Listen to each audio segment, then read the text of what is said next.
Nós somos a Vivenda em Casa, nós estamos a cada semana trazendo assuntos que são de interesse de vocês, daqueles assuntos que vocês também nos dão retorno, e dessa vez nós vamos tratar de algo que é bastante atual, relevante, porque a gente está diante de uma pandemia que tem trazido muito essa questão de quem tem a razão, a ciência ou a economia. Mas, além disso, a gente vê uma outra coisa que surgiu nos últimos dias, e a pergunta é: quem está falando a verdade, o Moro ou o Bolsonaro? Então, nós vamos tratar desse assunto não na perspectiva de uma política partidária, porque isso nós nunca fizemos em nossas mensagens, mas naquilo que, de fato, interessa para o nosso dia a dia, ou seja, a questão da verdade. E como é que nós vamos trabalhar isso? Primeiro, eu quero falar sobre o conceito de verdade. Nós já tratamos desse tema em alguns momentos, em algumas semanas, dentro dessa série Mentiras Perfeitas, mas nós estamos num outro contexto. Então, o que nós podemos retomar desse assunto? Fui pesquisar no Wikipedia e ele diz a respeito da verdade que é aquilo que está de acordo com os fatos e com as observações. É uma conclusão baseada nas evidências, não influenciada pelo desejo ou pela autoridade ou por preconceitos. Vocês talvez já tenham notado, eu estou num ambiente diferente aqui, eu estou numa biblioteca, com milhares de livros. E é como que uma coleção desses fatos e observações que foram feitas. Mas acontece que com o advento das redes sociais, as informações elas se tornaram bem mais democráticas. Então, todos nós, em qualquer lugar, nós temos acesso às informações e com muito mais detalhes. Então, informação hoje não é um problema. E o que nós fazemos com isso? Porque nunca é assim que existem informações uniformes, todas de um mesmo jeito. As informações têm versões diferentes para aqueles mesmos fatos. Assim, é difícil saber quem está com a verdade e o que a gente faz com essas informações que vêm com diferentes versões, o que hoje a gente chama de fake news. Então, além de definir verdade, é importante saber também aquilo que não é verdade. E por isso eu pensei em alguns exemplos.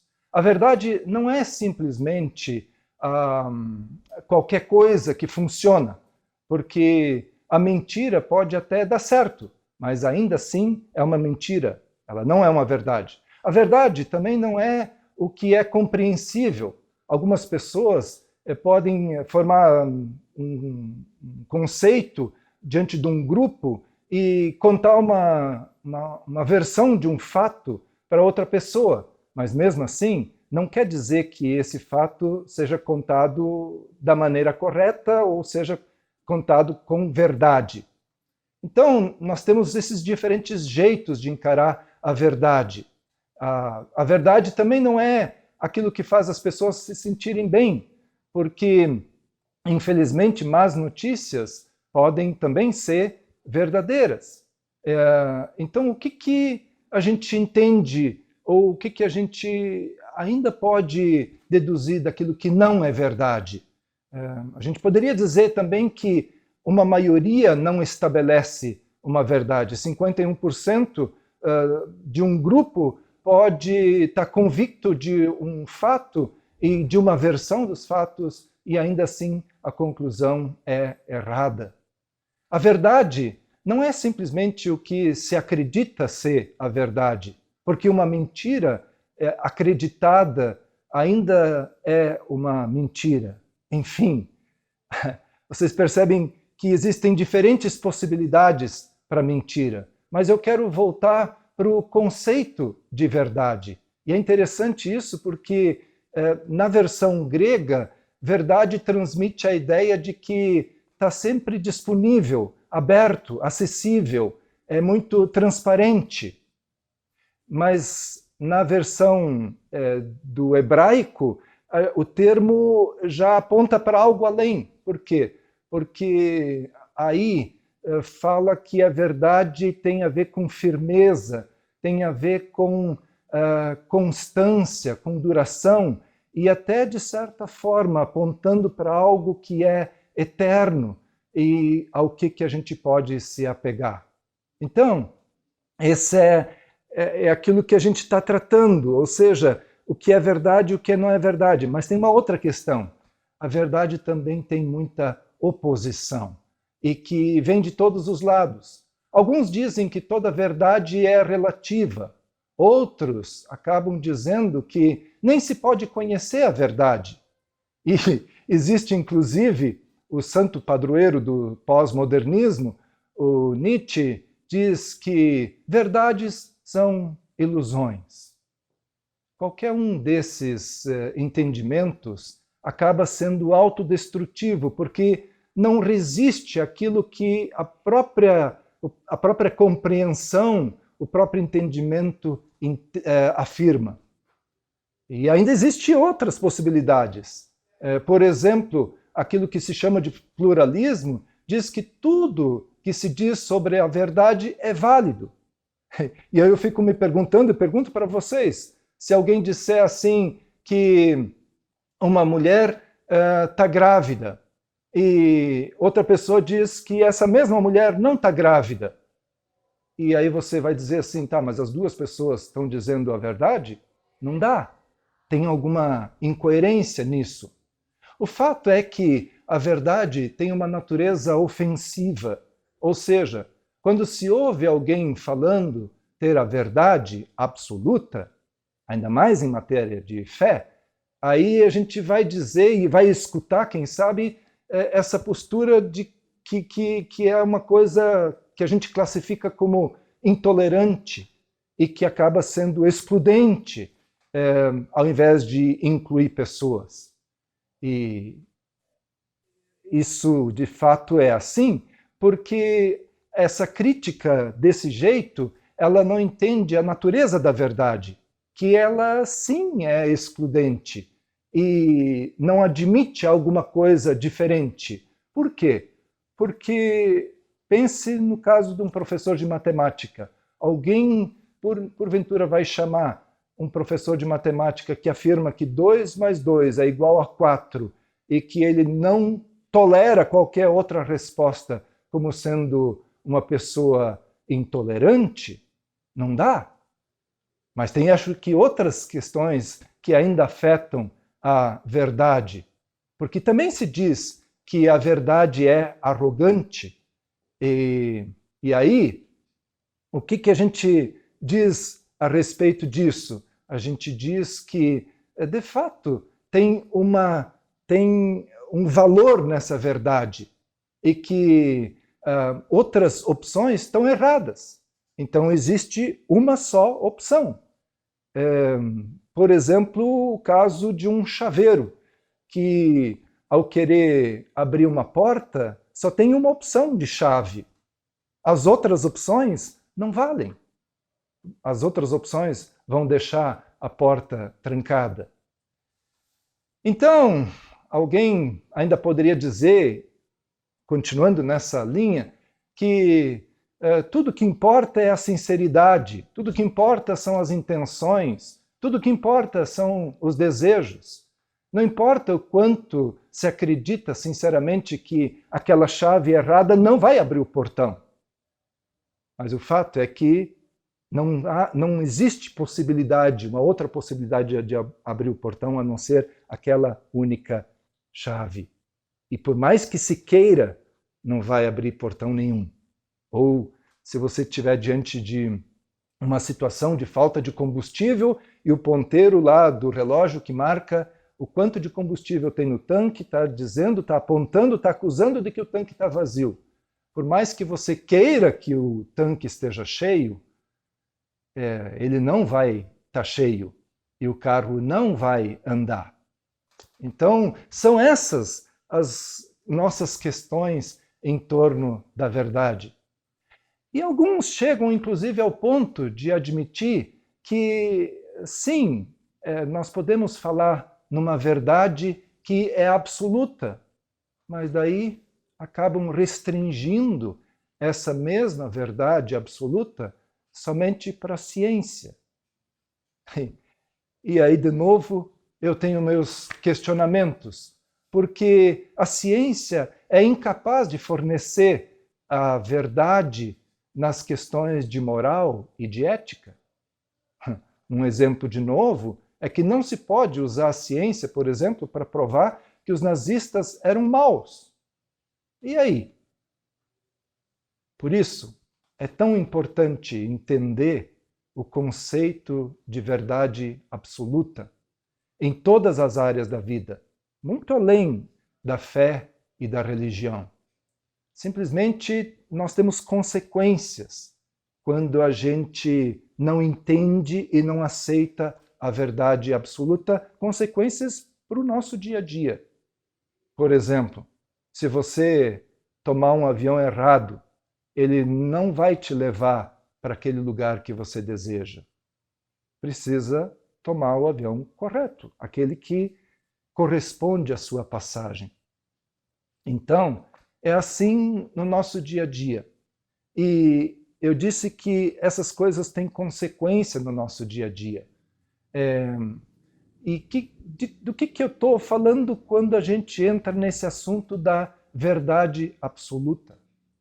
E essa verdade absoluta, eu posso dizer, ela existe e ela passou aqui pela Terra, em carne e osso. Essa verdade absoluta tem nome, tem endereço.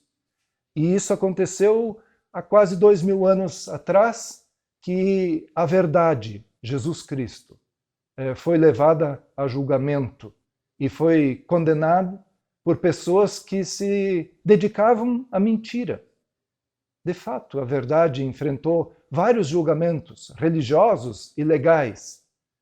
Isso tudo em poucas horas. A oposição à verdade do que eu falei antes.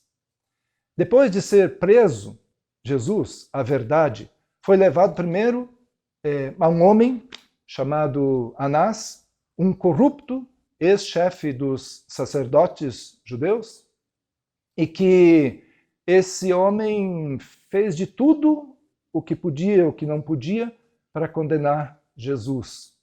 E como ele tinha suas limitações, até porque ele não tinha autoridade legal constituída para isso, levou adiante o caso e levou para o sumo sacerdote que estava no poder. No caso, um outro homem chamado Caifás, que, por sinal, era genro. E desse jeito tinha toda essa relação complicada, familiar. Mas diante de Caifás, e também daquilo que eu iria chamar de um STF dos judeus, surgiram várias testemunhas, pessoas que assim depuseram contra a verdade. Mas fizeram isso sem provas e nenhuma evidência de má conduta. O sacerdote acabou quebrando várias leis da época e já logo foi tentando condenar a verdade, Jesus. E o que acontece depois é que, mesmo com todas as transgressões, Caifás declarou a verdade culpada. Como esse STF não tinha o poder de execução, de assim também levar adiante aquilo que já tinham decidido, ele levou o caso, levou a verdade adiante e conduziu para aquele que tinha poder de encarar essa situação e, no caso, foi o governador romano Pôncio Pilatos. É muito interessante o que acontece aí, porque esse governador tinha o poder de vida e morte e poderia reverter sentenças. Enquanto a verdade estava ali diante de Pilatos, mais mentiras foram levantadas. Daí aconteceu que uma conversa bem interessante veio aí de Jesus com Pilatos. E chegou o ponto que Pilatos pergunta para Jesus. E essa é a pergunta, eu diria, chave. Pilatos quis saber o que é a verdade. O que é a verdade? Essa é a pergunta que perpassa séculos, que está diante de nós também hoje.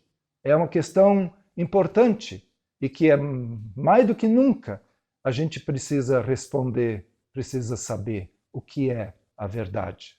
Durante todos os julgamentos de Jesus, o contraste entre a verdade e as mentiras era inconfundível. Jesus, a verdade, foi julgado e quem estava julgando ele eram pessoas que estavam atoladas nas mentiras.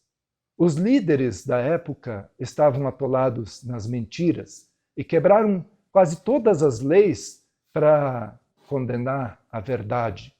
E assim, mentira sobre mentira foi se acumulando contra a verdade.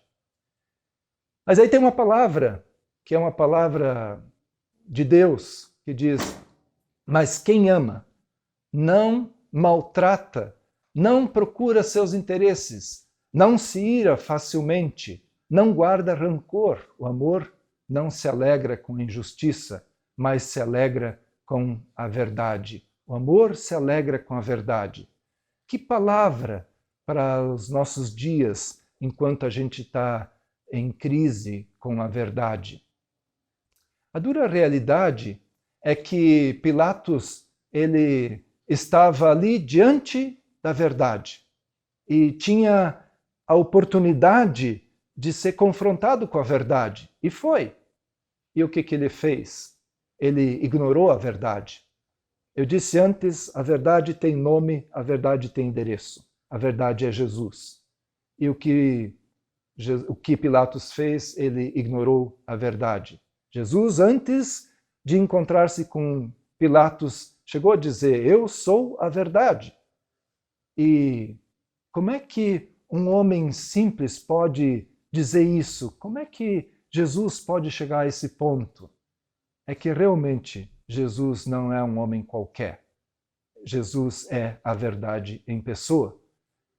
Por isso que se conta uma história que um homem, eu achei interessante essa história, um homem interiorano que chegou na grande capital, em Paris, e foi hospedado por alguém lá, e esse alguém fez toda a questão de ser bastante hospitaleiro e foi mostrar a Cidade Luz para esse interiorano que não conhecia aquela maravilhosa cidade.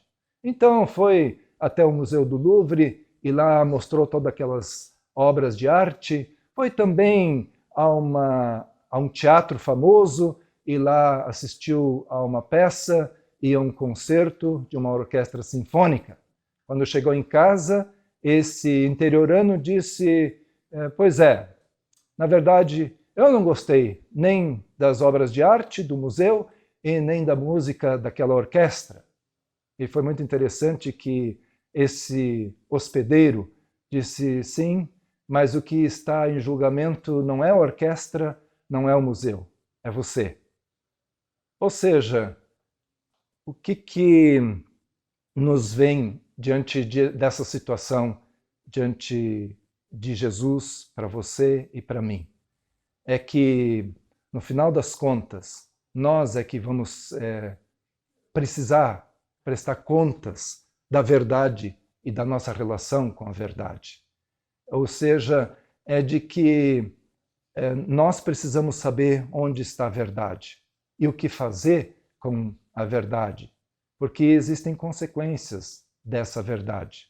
No caso de Pilatos, que ignorou a verdade, no caso dele, que lavou as mãos e desdenhou da verdade, acabou em tragédia, acabou em suicídio.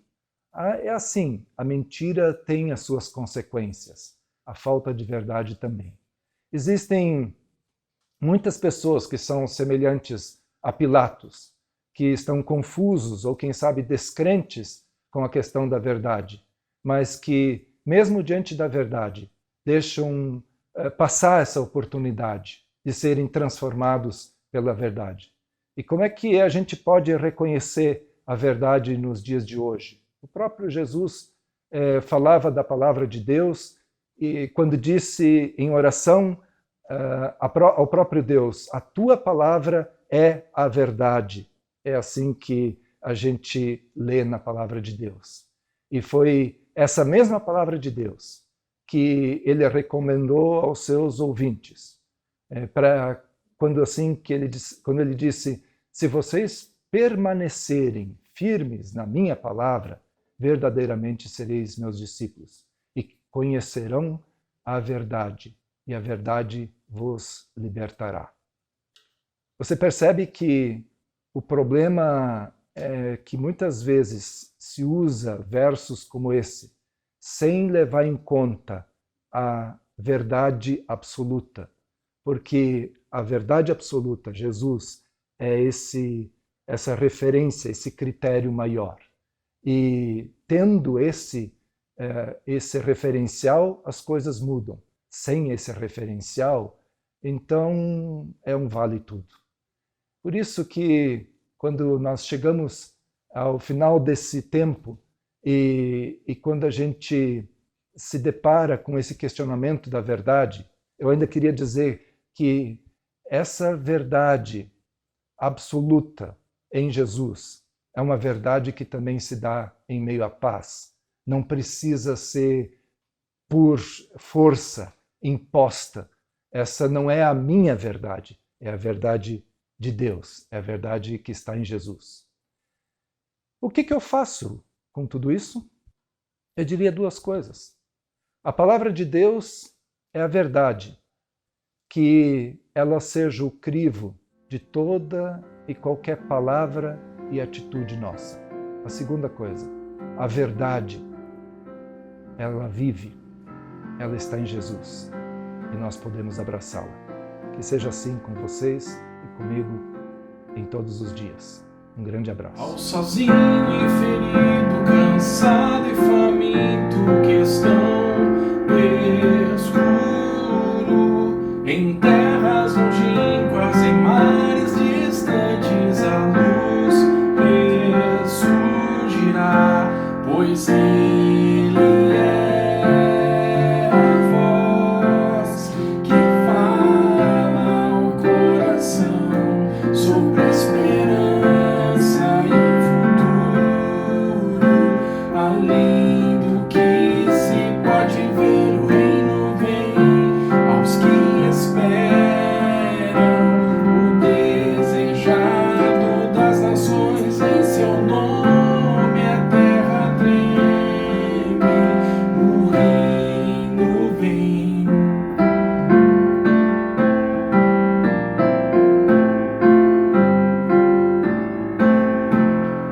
Ao exaltado e rico, arrogante, orgulhoso, que estão no escuro, em mansões construídas no abuso do pobre, a luz ressurgirá, pois Ele é a voz que fala ao coração sobre a esperança e juízo, além do que se pode ver, o reino vem aos que não esperam, o desejado das nações, em seu nome o inferno treme, o reino vem, pois Ele é a voz que fala ao coração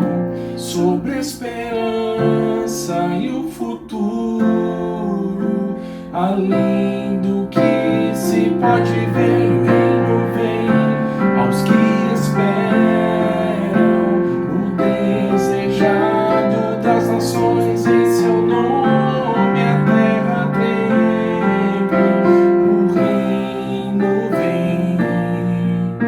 Oi, pessoal. Muito obrigada por nos acompanhar até aqui. É muito bom poder compartilhar este tempo juntos todo domingo. E a gente quer continuar este bate-papo com vocês ao vivo no Zoom.